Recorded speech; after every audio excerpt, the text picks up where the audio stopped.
Tikulandireni omvera athu nonse kulikonse kumwe muli kuchokera mzigawo zonse zinayi za mdziko lino.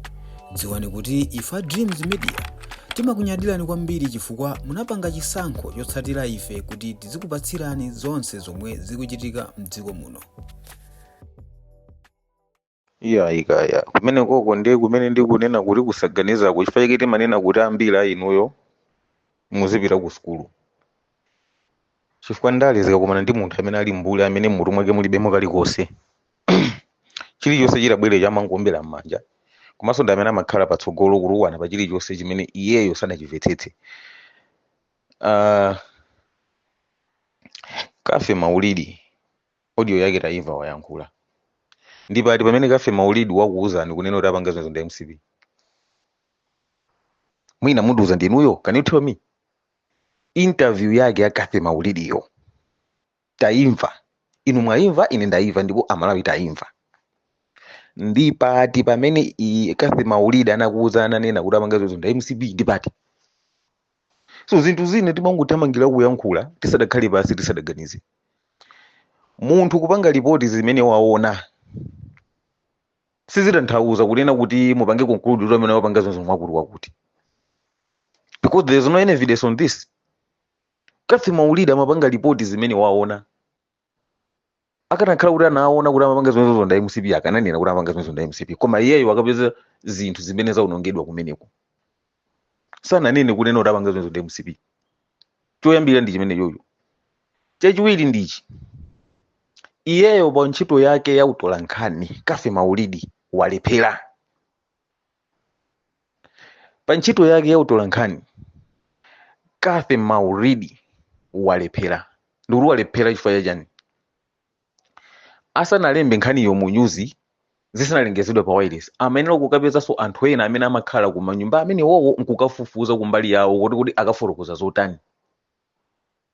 Komano ababa apita ku State House akapeza kunkhani kumeneko ajambula zithuzi angocheza ndi anthu ena amene apeza kumeneko. Iwo angotenga zimenezo nkuzipanga publish mu news nkuzibweretsa pa air, osakafusa anthu amene amakhala wokali kumeneko woroda kudziwapo chani pa nkhani imeneyi. Utolankhani apapa wakanika. Chifukwa chake ena akakunena kuti ine sindikudabwa, ena akamanena kuti iye uja walandira 50 million kati walandira ndalama ku DPP kuti azilemba zimene zizi. Sindikudabwa because pa utolankhani yeyo things were not supposed to be like this.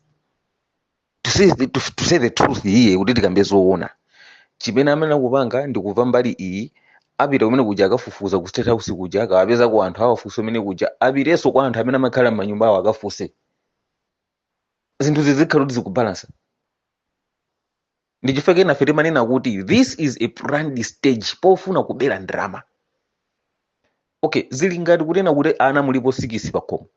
Kena kapana kena nkambava kovuta akapite ku kitchen kakabe ndiwo kamaliza kubandiwo kamwana komweko nkunyamuka kuthamanga straight kwa makolo ake kukauza kuti mukapita ku kitchen mukapeza kuti mporo mulibe ndiwo oje ndi wakulu wakuti. Izo zimene kupanga DPP aononga akuthamanga akupita ku media ngukalenga media tabwera mukone zezi ku State House anthu aja nkuthamanga kuchokera ku media ku radio stations ngupita mlicho kujambula nawonso malo moti akhale pasi afufuze bwino mofatsa akuthamanga kumene ujangolengazo kumene kujako nazoni pa air ukajambula ukalemba mu news.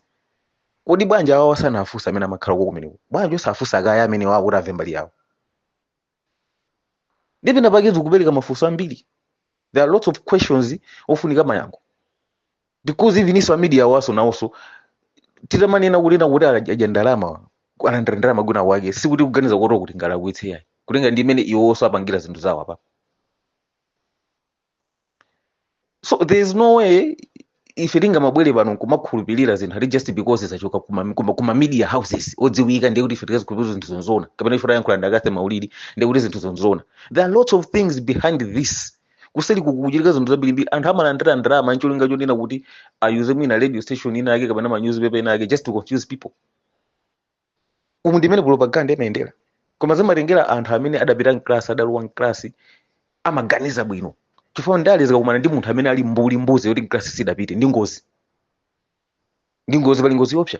kumene kujako kuli ma CCTV cameras sizingatheke ku State House kuti kulibe ma CCTV cameras sizingatheke ma CCTV cameras aliko. Why can't you go ku ma CCTV cameras aja ukatenga kuona kuti amene wapanga zimene ndani zikukanika pati nkhani itiramba kalekale tatamba dzulo kuiona palibe munthu amene akamba koza ma CCTV cameras. Why? Akuopa chani? And by the way, State House sikuti yamba kupangidwa maintenance akumene kuchayambika kupangidwa lero li adamba kalekale. Even nthawi ya Bakili kunali zinthu kumene kujako nthawi ya Bakili bingu Joyce Banda apita Mutharika chakwerayo pano abweranso apita Mutharika. Simungandiuze kuti State House ndi imene adayisira Bakili zimakhala zinthu zikukozedwa mnjiramo koma nene sinaoneko kuchokera Bakili udzafika chakwera anthu akufikapo makatenga majani ma media houses makatenga anthu ama news tiyeni mukuone zezi ku State House mulembe mu news mulembe mu news anthu aziwe.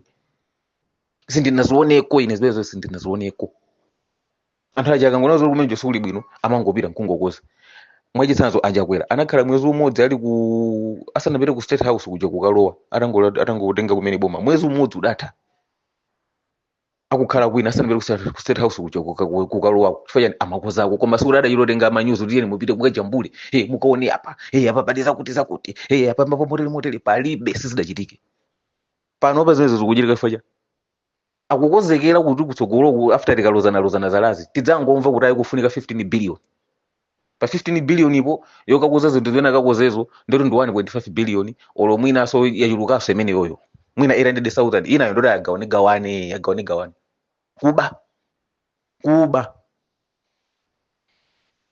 so zinthu izizi a DPP muchedwa nazo. Malawi wapano si Malawi wogona. This is 20th century. Simene tidalili makolo athu ama 1960 chakuti 70 chakuti ma 1980 chakuti ma 1990s chakuti this generation ndi generation ya anthu ophunzira anthu ozindikira tisamapusitsanepo pano yayi tangopangani zoti mukoze dziko mavuto amene mwapezawa.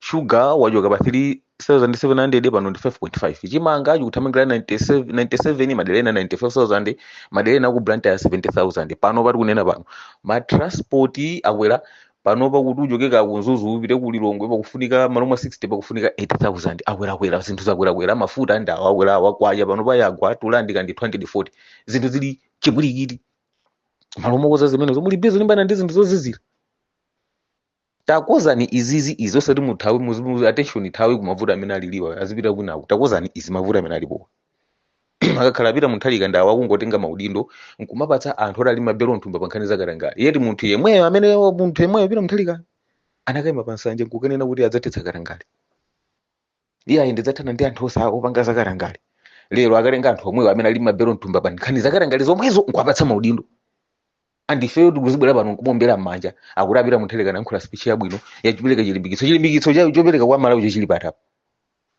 pati. These are the things zimene tikunokhala busy pano mokambirana ma social media kumadzudzula malo mwake kulizi osawa china Bonica Lindo achina Ntanyiwa ndani kulizi nyasi zimene zisakuyankhulapo chibanzi chatseka pakamwa osaja mmapo paja achina Ntanyiwa Bonica Lindo Bakili Muluzi TV because ikadakhala MCB kuti ndi imene apanga izi bwezi kuli kuyankhula poko atenga nduna zakalangale zamabelo nthumba leroli apita Mutharikawo amene amadatitsa kalangalewo akatenga nduna zomwezo zimabelo nthumbazo pa nkhani zakalangale zomwezo nkuzipatsa maudindo aja mmaro kumenyera anu fulo aja amene aja panopo kuli zichere mabanzo osatsekatseka pakapa ali kuti akalindo ali kuti because these are the things zimene kwena madzudzula Abakili TV Antanyiwa amutolo kamarika kulandana uko ali kuti ose kulizi mabanza ali pakapa iwe amene umatsatira anthu amene amati mapo paja anthu amene ndomenyera fulo mapo pakumamvera ndi radio tawo mutima umayika misika amwe anthu azimva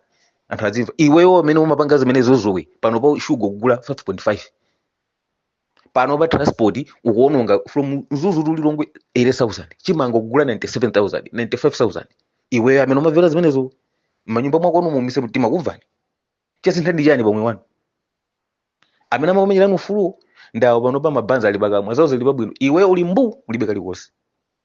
So tikulimbana ndi zinthu zopanda ntchito malo moti tizilimbana ndi zinthu zimene tikudziwa kuti izi zikoza miyoyo yathu. This is so pathetic.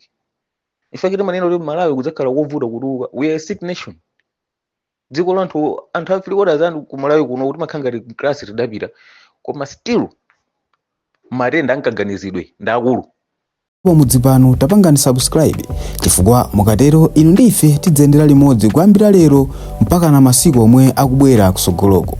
Timabweratu ndi nkhani zochokera ngodya zonse zinayi za mdziko lino kotero kuti inu simukuyenera kuti mukhale kunja kwa nkhani zimenezi. Tapangani subscribe, like, comment komanso share kuti tikhale limodzi mu ulendo umenewu.